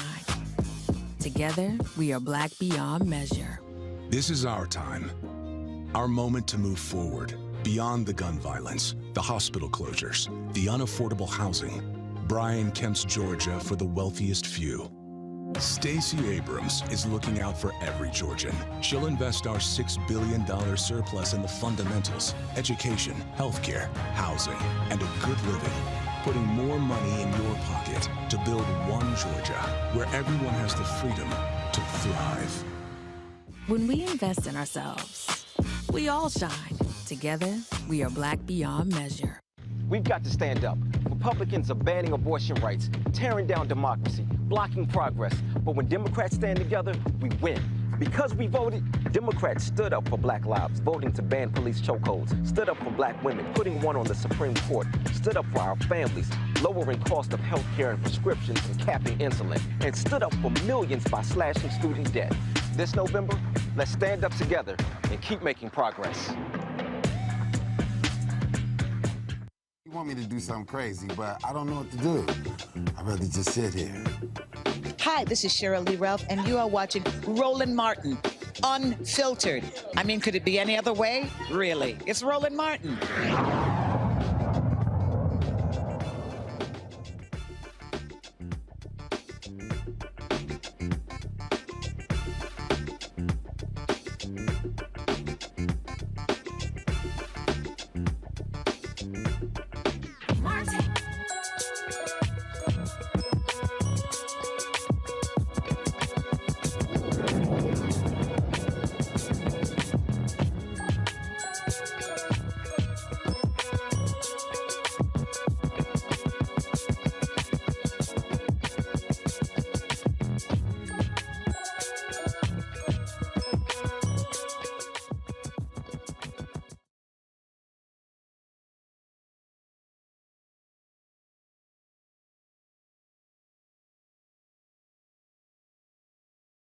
All right, folks, October is Dyslexia Awareness Month. It is a learning disability characterized by difficulties with accurate and or fluent word recognition, poor spelling, and decoding abilities. Joining us right now is someone who works in this area, Clarice Jackson. She is the president and CEO of Voice Advocacy Center, a decoding dyslexia organization out of Omaha, Nebraska. So, all right, glad to have you here, Clarice. And so it's interesting when we talk about this. I mean, I know people who are high-functioning people who have dyslexia. And have we gotten to the point in the society where people now understand it a lot better than we have in the past? And are we seeing our education institutions accommodate folks with this dyslexia? I would say that we have definitely come further than we've ever been. However, it's not enough. And more specifically, when it comes to Black and brown children and families, access and services, and even the recognition of dyslexia as a learning disability for African American and brown families is still somewhat taboo. So how is someone, I mean, how are folks being tested? I mean, so how do you arrive at the point where you know someone actually has it? And is it by a certain age? We'll be checking, you know, at 3, 4, 5, 6 when they're 10? Well, you know, dyslexia actually can be detected in the brain as early as 6 months old if you do brain imaging. Actually, a professor out of the University of Nebraska at Lincoln, Dr. Mofis, he has actually done some studies and some research on concussions with football players. And while doing that, he took a look at the brain of children and babies who could have the genetic marker of dyslexia and found it within that imaging. So if you get real in depth with it, you can actually see it in brain imaging. But as far as the normal traditional way, you can screen children for dyslexia, age 5 and up. Gotcha. Okay. All right then. And so, if you had to say a percentage of school system to actually do that, what would it be? Well, I'll give Decoding Dyslexia, which I'm the founder and president of the chapter in Nebraska. It's a national grassroots organization ignited by parents who were really, really frustrated with the lack of access, resources, and teaching of structured literacy in our school systems. And although dyslexia has been around for decades, the school system up until 2018 in Nebraska had one dyslexia legislation law there.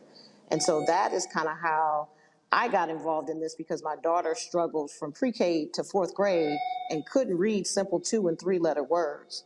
And when I went to the school system, they just said, well, you know, she just learns differently, she's slower, she's not putting forth enough effort. And I'm like, we've been doing this for 5 years now, and there's nothing cognitively wrong with her. And you guys, for whatever reason, just cannot teach her to read. I don't understand why. The problem was they never addressed or acknowledged dyslexia. And so we had to look outside the traditional public school setting, and that's when I found out what the real reason was. And when we got her the right method, she went from a non-reader to a 3rd grade reader in 1 year. So it makes a significant difference in the access and the services that we give our youth and our children. And they're being denied that to this day. Questions from our panel. I'll start with you, Larry. Yeah, so, you know, as a college professor, I have a lot of students who have dyslexia and various other reading challenges. I know I have a colleague, Dr. Schumer Robinson, who's at the lab in Wisconsin that focuses a lot on Black and brown communities, particularly dispelling these myths. And how much, what do you think that difference makes, right? When they see your daughter or someone else who's from, you know, a similar lived experience, what difference do you think that makes when you have those conversations with other parents, when they see someone that looks like them, in terms of having a conversation when it comes to dyslexia or various other reading difficulties? Oh, representation is huge, and imagery is huge. And one of the things that dyslexia as a movement, as a grassroots movement did during the George Floyd tragedy, we really were very thoughtful, specifically Decoding Dyslexia, about what does our imagery look like? Are we unconsciously putting forth imagery that makes dyslexia look like it's a white literacy issue, when in fact it is not? It crosses all racial boundaries. I actually know Dr. Sean Robinson. Him and I are great friends. He's Dr. Dyslexia Dude. And I agree wholeheartedly with his findings and his acknowledgement of the pain that he suffered by being denied access to appropriate literacy instruction until he got to high school. It's detrimental. It does a lot to a person socially and emotionally. Cleo? Good to meet you, sister. Good to meet you. I want to reiterate what you just said about the importance of representation and imagery, because I know that it can be very transformative for someone to see somebody like themselves. And what I've learned in working with Black people with dyslexia is they're surprised how many famous and brilliant people who are well known are dyslexic. And they were made to think, because no one understood what was going on, that they were dumb, that they were defective, that they were stupid. But when they saw somebody who looked like them, Whoopi Goldberg and others, who were on the stage and who were doing well, it brightened up their lives and gave them a lot of more motivation about their possibilities. So I just want to congratulate you on your program, because I know that it's extremely important. And you're right, a lot of people in some of our communities still have no idea what dyslexia really is. And ironically, a lot of people who are dyslexic also have to be brilliant when it comes to the creative process and the intellectual process once they get the right guidance to discover themselves. Absolutely. And I also think that, you know, a lot of the issue is that there's a lot of myths out there about dyslexia. And so for a lot of people, even admitting that it was really, really an issue was hard for most people. I think we've done quite well in abolishing those myths so that people understand that it doesn't have anything to do with intellect, but how the brain processes language. And we have many, many talented people who have dyslexia, who've gone on to do exceptional things, like the people you mentioned. Octavia Spencer also has dyslexia and has acknowledged it. It's a host of people who do. And I think by bringing forth examples such as celebrities who have come forward and shared their journey with dyslexia, and even Stephen A. Smith, he shared in his book about his struggles with reading. And he said, I couldn't even remember a lot of people's names today, but I remember the teacher, I remember the kids that were in the classroom the day that I was asked to read out loud and was embarrassed. So it has a huge impact on people, and it is life-changing. It's a generational curse if it's not broken. And it goes back, if we're gonna be honest, to the anti-literacy laws. It's just changed form. Now it's within our school system, which then pushes our young people, predominantly Black males, into the prison pipeline through the detention center and then also into prison. And so we have 85% of all inmates who are functionally illiterate, and 40% of them we can say with a surety have dyslexia. There's a high number of people who are involved in sex work who are also dealing with dyslexia. Yes, they are. They are. It intersects. I'm sorry. Go ahead. I couldn't hear you. I'm sorry. I was going to mention that you mentioned prison, and there's people in communities who have dyslexia who haven't got proper guidance or learned how to decode what they have, and so they can feel normal, who have gotten involved in what they feel are jobs that don't require an intellect. Absolutely. Such as sex work. And it's amazing that people have not gotten the support they need, and they think something's wrong with them, and they just need proper guidance and instruction.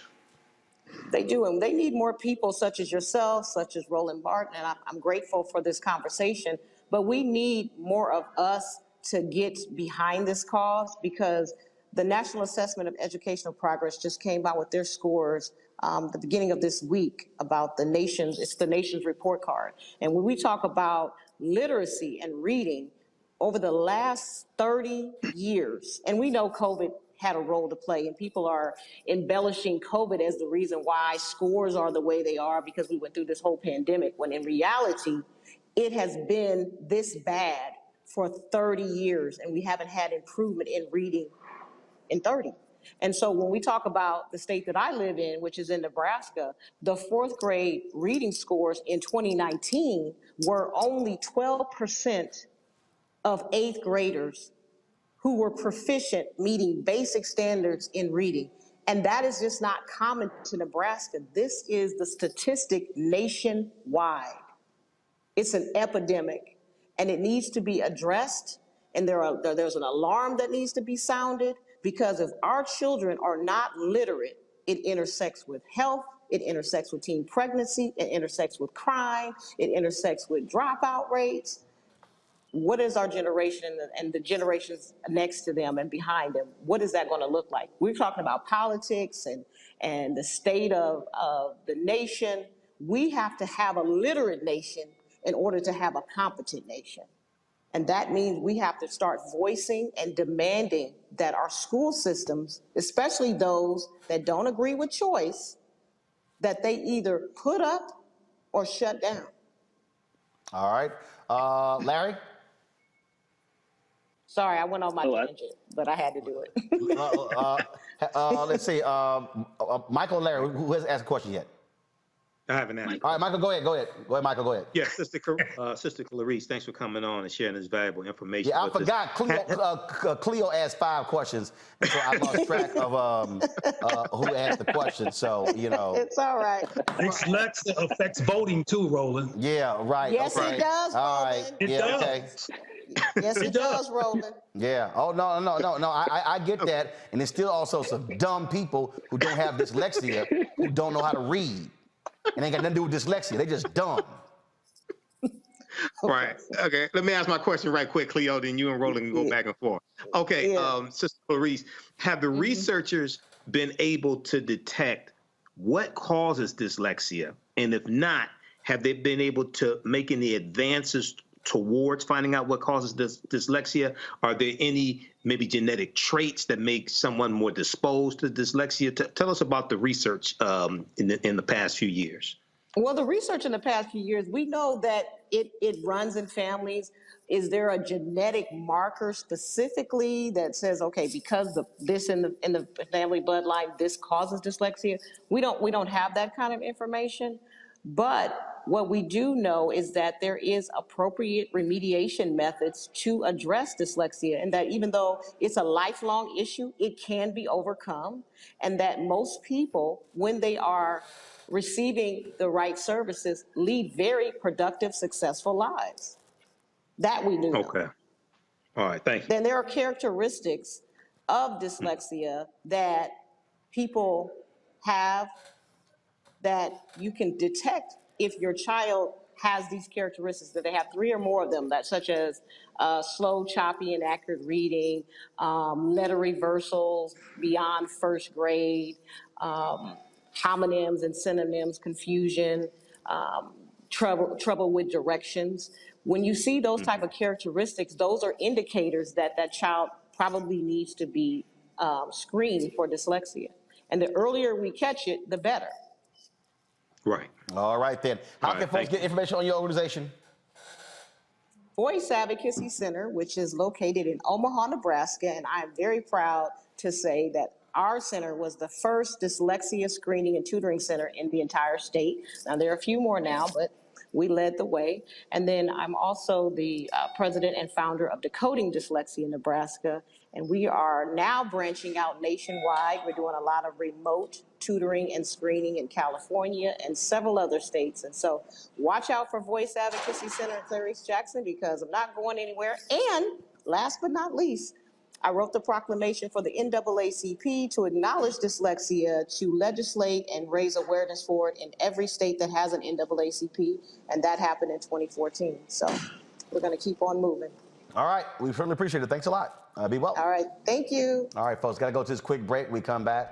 Speaking of Nancy Pelosi, her husband is in the hospital after being viciously attacked in their home by a right-wing extremist. And, of course, you know Fox News, they're already blaming Joe Biden. Yeah, really. You're watching Roland Martin Unfiltered on the Black Star Network. Back in a moment.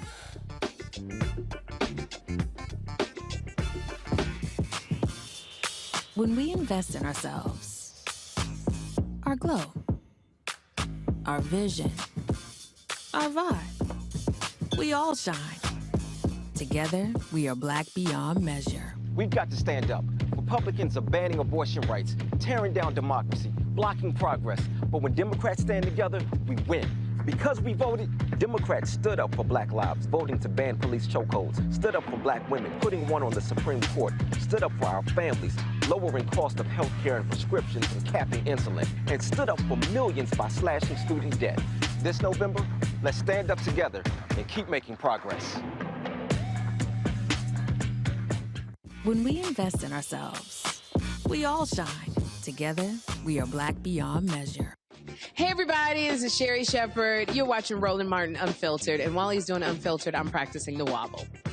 Yes, I am. Because Roland Martin's the one, he will do it backwards, he will do it on the side. He messes everybody up when he gets into the wobble, because he doesn't know how to do it, so he does it backwards. And it messes me up every single time. So I'm working on it. I got it. You got Roland Martin. Hi, my name is LaToya Luckett, and you're watching Roland Martin Unfiltered. What's going on, everybody? It's your boy, Mac Wiles, and you are watching Roland Martin Unfiltered. What's up, y'all? It's Ryan Destiny, and you're watching Roland Martin Unfiltered. What up, Lana Well, and you are watching Roland Martin Unfiltered.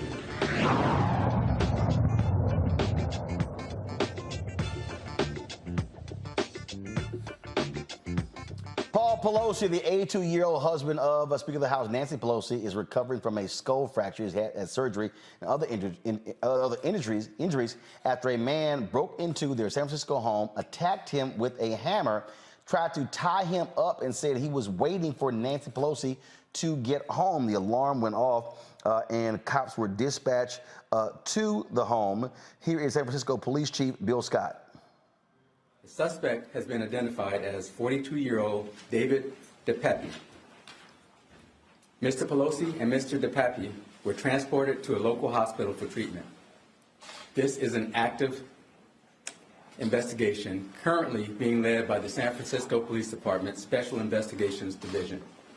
We are working closely with our partners from the FBI, the U.S. Attorney's Office, the U.S. Capitol Police, and our district attorney here in San Francisco County, DA Brooke Jenkins, and her team.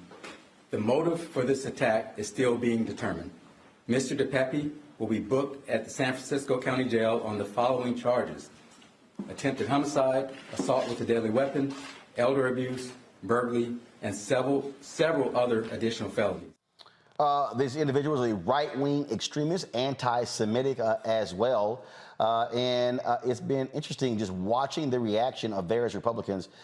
Here is this woman, Kennedy, on Fox News. You know how quick they are to jump on it. She's actually blaming Joe Biden for this attack. Watch this. This is reflective of political violence that's happening in the country, or whether it's reflective of serious mental health issues in the country and violence in general across the country, or some combination of both. Kennedy? I think you hit on it, and I think it is a combination of both, because I think where we're at, you know, the president promised to bring down the tenor of political discourse in this country. That hasn't happened. People are more divided. There are people who see words as violence, and there are people who it's very easy for them to cross the line and commit acts of violence like this because they are moved by their politics. When you combine that kind of rage, that sort of systemic cultural rage that we have right now that hasn't calmed down, with untreated mental illness, that's when you have things like this happen. And for anyone, whether it's a Supreme Court justice, the Speaker of the House, or anyone, this is reflective of political... So a right-wing extremist who's anti-Semitic, who believes in conspiracy theories, is Joe Biden's fault. Not where we come from, we call it a Fox News viewer.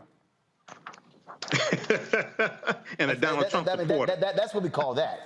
Now, the thing that trips me out, y'all, again, when you look at how sick and demented these people are, again, this is what took place today. And when you look at how these people respond, there was an event today where Glenn Youngkin, the governor of Virginia, he actually made a comment, and he didn't say, let's have thoughts and prayers for this.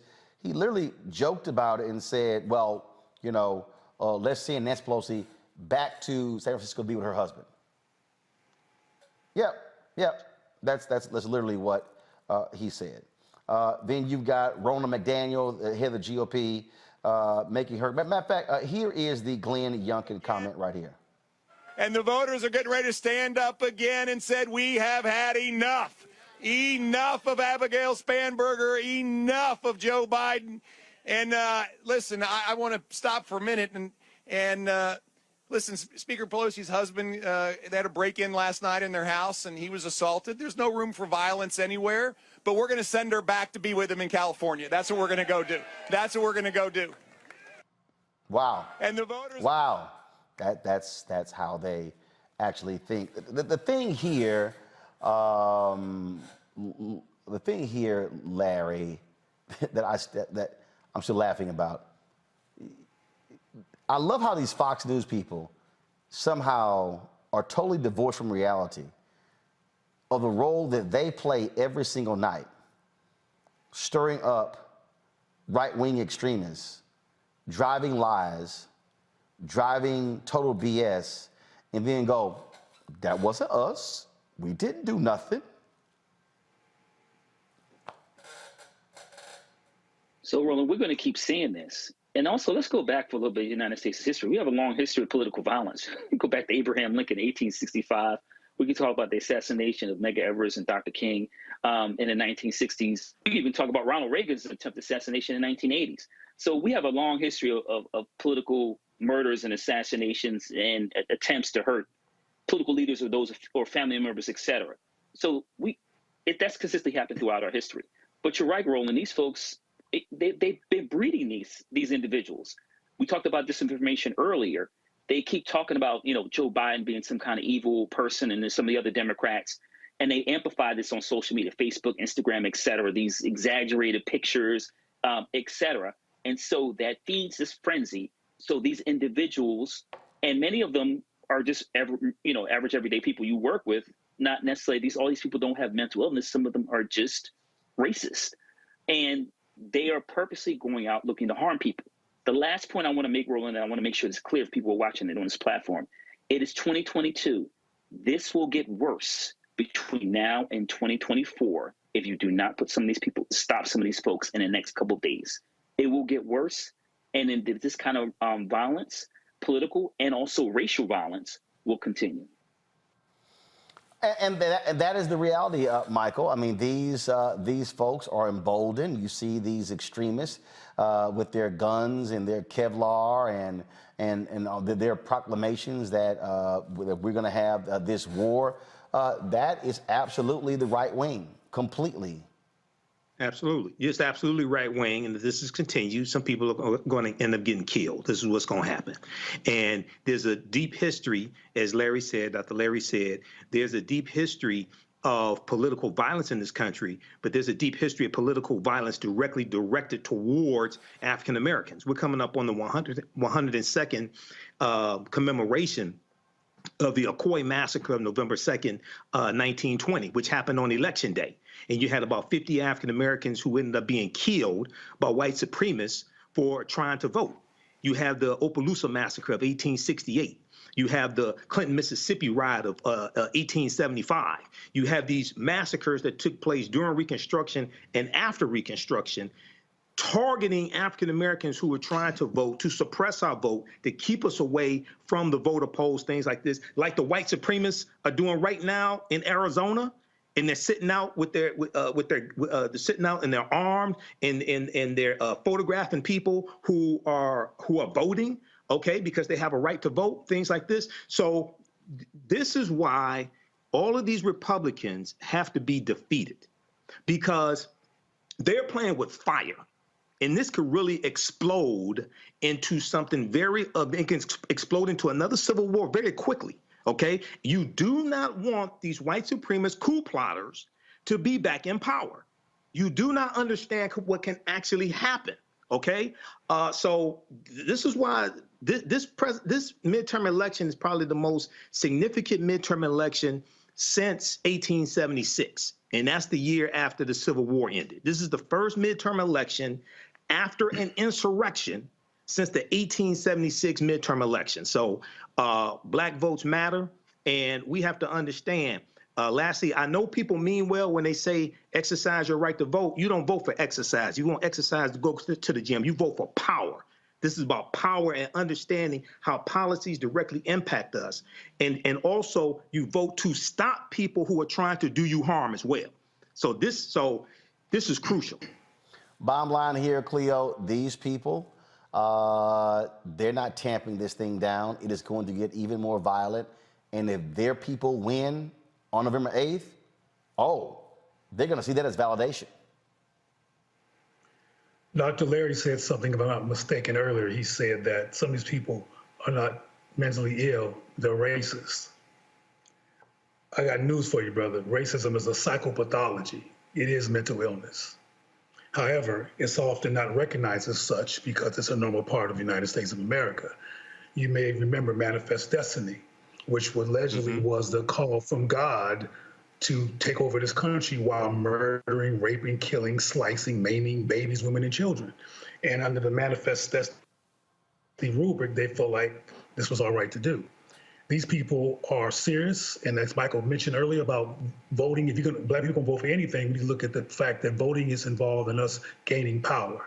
We need to be voting for power, and I really resonated with his final comments around power and voting. But I just want to mention and underscore what people say, it's going to get dangerous. What happened to Pelosi's husband is horrible, and it shows just how crazy and serious these people are. But it's going to get worse. So black people need to learn how to defend ourselves. We need to talk to our children about their self-concept so they can have enough self-esteem and enough value in themselves to go vote and look at it as a weapon against their oppression. because it is going to get worse. Yep. Again, this society was built on this. We've already had the panelists break down historical events, and we're in the midst of an historical event that's also dangerous, that's also going to lead to more blood. And police brutality is a blatant example of manifest destiny and its lethal consequences. But there's more to come, and we need to get ready, and we need to talk Black people into loving themselves and valuing themselves, along with getting them to value the vote. All right then, folks, time for our in memoriam.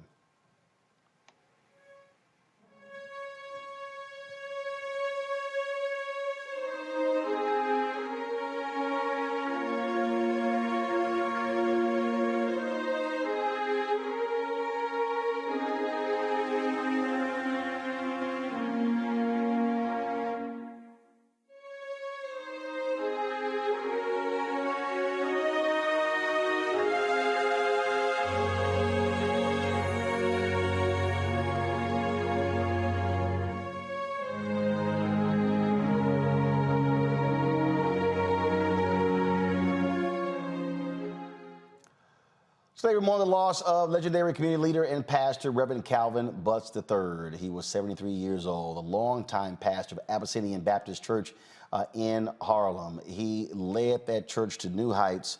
Of course, the senior pastor there, also the former president of the State University of New York College at Old Westbury and religious community leader.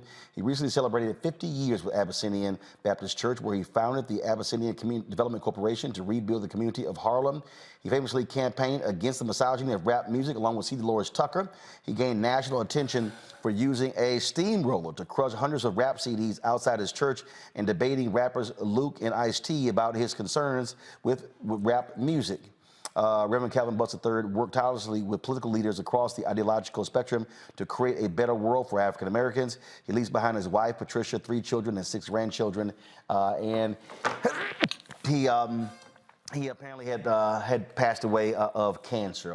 Absolutely a towering religious figure, Michael. Yes, he was. Yeah, I remember Dr. Calvin Butts. I remember when he and C. Dolores Tucker in the 1990s were going after gangster rappers, things like this, the 2 Live Crew, et cetera, et cetera. So, you know, they were pioneers. And what's interesting is we're still having some of these discussions dealing with misogynistic lyrics and things like this, okay? I find it very interesting that a lot of these African-American entertainers that put out misogynistic lyrics are financed by Europeans. That's another conversation, but I just find that very interesting. But yeah, you know, he was a pioneer, and I think he's somebody that people need to do more research on. I think he's kind of an unsung hero in the past, maybe few years, past decades, things like this. Hadn't heard a lot about him, but I definitely remember those news articles, those videos, those interviews from the 90s dealing with gangster rap. Reverend Jesse Jackson Sr. said this on Twitter: "I send my condolences and fervent prayers to the family of Reverend Dr. Calvin O. Butts, my brother beloved, a biblical scholar, education advocate, and leader, liberator, and faithful servant. May he rest in heavenly peace." Larry. Roland, Reverend Dr. Butts is an icon, not only in Harlem and New York City, but nationally. And I agree with my colleague. He's probably someone that really people haven't appreciated all the work he's done in terms of supporting the Black community. Obviously, you talked about his work in at Harlem. I also have known many people who've attended his church who lived in New York City, particularly Harlem. So I send my condolences to his family. It's a loss, like I said, not only for New York City or New York State, but it's a loss for the Black community. Once again, whenever we've lost one of our icons. Dr. Cornel West tweeted this: "I am deeply saddened by the loss of my very dear brother, the great Reverend Dr. Calvin O. Butts III, my deep friend of over 40 years. My love and respect for him are forever. God bless his precious wife, Patricia, and his family." Cleo. I'm struck by how young he died. 73 is, yeah, that's pretty young. I had the opportunity to be greeted by him. Pardon me, my lights just went out. I don't know what happened. Can't fix it. But anyway, I spoke at the National Action Network as a keynote speaker in the early 2000s. And after I spoke, he came up to me and embraced me and told me he was very moved by my words. That was the first time I met him, and that was the last time that I engaged him. I'd been to his church, and my condolences to the family. And I'm just reiterating that 73 is young. He's a young man to pass away. And again, he was quite the significant figure there, doing lots for the Harlem community when it came to development. I got a chance to meet him on several occasions and was always blessed to do so. And so we have lost a great one in Reverend Dr. Calvin Bust III, the senior pastor of Abyssinian Baptist Church, dead at the age of 73. All right, folks, that is it for us. Cleo, Michael, and Larry, thanks for joining us on today's panel. Tonight's the beginning of the World Series, Game 1. Y'all know, so this is my... Let's go Phillies. Huh? Let's go Phillies. Oh, y'all get y'all ass whooped. So Larry, let me remind you, my Astros swept the Mariners, and we swept the Yankees. I know. So I'll be happy to get that broom off of Philadelphia. And so, listen, and this year, of course, this says 2017 champions. I fully expect to see my gear 2022 champions. And so, go ahead and accept second place right now. Listen, we'll see. Starting in 2 minutes. Yeah, Take that second place, because you know doggone well y'all ain't beating us.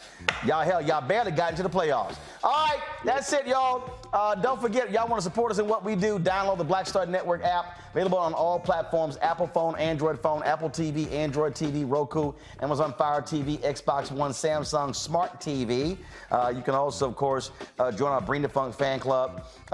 Send your check and money orders to P.O. Box 57196, 57196, Washington, D.C., 20037-0196. Of course, Cash App, $, the $, RM Unfiltered, PayPal is R Martin Unfiltered, Venmo is RM Unfiltered, Zelle is Roland at RolandSMartin.com, Roland at RolandMartinUnfiltered.com. Hey, folks, I'm going to be in Atlanta tomorrow night. Do y'all have the graphic of the event? I'm going to be, it's the event for Liberia. And so we're going to be there, looking forward to that. And so it's going to be taking place tomorrow night at the CNN Omni Center. And so looking forward to that. I'll post it on social media. Very good right there. The 2022 Lady International Life Changers Awards in Liberia Bicentennial Celebration Gala. And so, yeah, I will be there enjoying that. Now, before I do that, I'm going to be here in D.C., and I'll be inducted into the Society of Professional Journalists Hall of Fame. They have what they call them a Fellow of the Society, and so I'll be doing that tomorrow morning. So looking forward to that. Our crew should be there. We're going to be recording that as well, and so we'll be able to have that event for you. And so, again, a lot of things happening this weekend. That is it for us. Folks, we always end our show on Fridays showing you everybody who contributes to our show. We thank those donors for making it possible for what we do. All right, y'all. Y'all be well. Take care. Holla!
Martin!